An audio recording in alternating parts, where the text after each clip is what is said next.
Salut tout le monde, j'espère que vous allez bien. Alors les amis, il y a une info qui vient de tomber aujourd'hui, il y a même quelques heures. C'est le président de Microsoft, à savoir Brad Smith, qui a annoncé ce matin que Microsoft avait conclu un accord juridique contraignant de 10 ans avec Nintendo pour amener Call of Duty sur la plateforme avec une parité complète de fonctionnalités et de contenu à la suite de l'acquisition Activision Blizzard. Comme vous pouvez le voir sur Twitter, voici son message. Il dit « Nous avons maintenant signé un contrat contraignant de 10 ans pour apporter les jeux Xbox aux joueurs de Nintendo. Ce n'est qu'une partie de notre engagement à proposer des jeux Xbox et des titres Activision comme Call of Duty à plus de joueurs sur plus de plateformes. » Alors là les amis, j'ai pas mal de questions. Déjà, il parle de contrat contraignant. Pourquoi est-ce que ce contrat-là est contraignant ? Est-ce que c'est pour faire avancer les négociations au niveau de l'accord pour que ça soit validé? Ensuite, il a parlé des jeux. Bon, là, en termes de jeux, il a juste mentionné Call of Duty. Ok. Sachant que Call of Duty, l'accord n'est pas encore validé. Au niveau de la CMA, de la FTC, tout ça, cette histoire, elle est encore en cours. Alors que là, tu t'engages à amener Call of Duty sur une plateforme. Alors, à moins d'être sûr que ce deal va être validé, pourquoi s'engager à mener quelque chose que toi-même tu n'as pas encore? Peut-être qu'ils sont sûrs qu'ils vont l'avoir, ils sont confiants.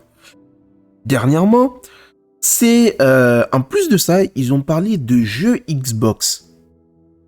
Peut-être que oui, il y aura des jeux Xbox qui vont arriver sur la plateforme. Alors, sur les réseaux, c'est ça que les gens demandent. Est-ce que c'est Call of Duty ou bien ça va passer au-delà de Call of Duty? Ça, c'est clair. Il a parlé de jeux Xbox. Donc oui, il y aura plus que Call of sur la plateforme. Mais maintenant, comment est-ce qu'ils vont le faire? Moi, je me dis que si c'est via le portage plutôt, ça va être compliqué pour une console comme la Nintendo Switch.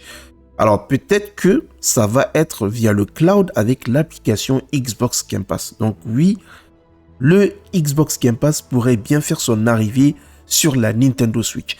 Sachant que au tout début, quand le service était, quand il était disponible, il l'avait proposé à Nintendo et à PlayStation. Et Nintendo avait dit que ils n'étaient pas intéressés parce que leur communauté n'en a pas besoin, mais ils ne sont pas fermés à la discussion. Contrairement à PlayStation qui a dit que c'était un non catégorique, et d'ailleurs ils ont même créé leur service d'abonnement aussi.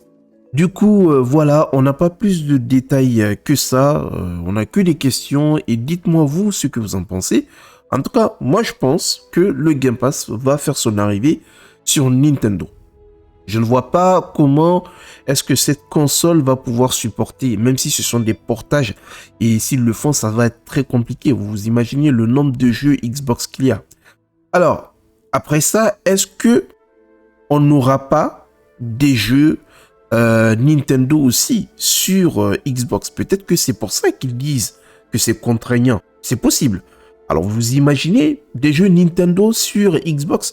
J'ai revu à leur service, je sais pas, Nintendo eShop ou comment ça s'appelle. Alors, amener des jeux Nintendo sur Xbox, ce serait cool. Hein? Voilà, il y en a qui vont aussi en profiter.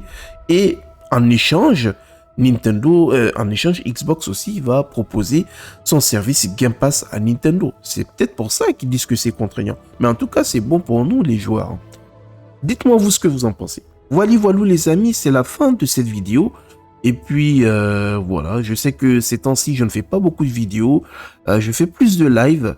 Mais il n'y a pas trop de choses intéressantes à dire. Et j'aime pas faire juste des vidéos pour faire des vues. Vous voyez, voilà.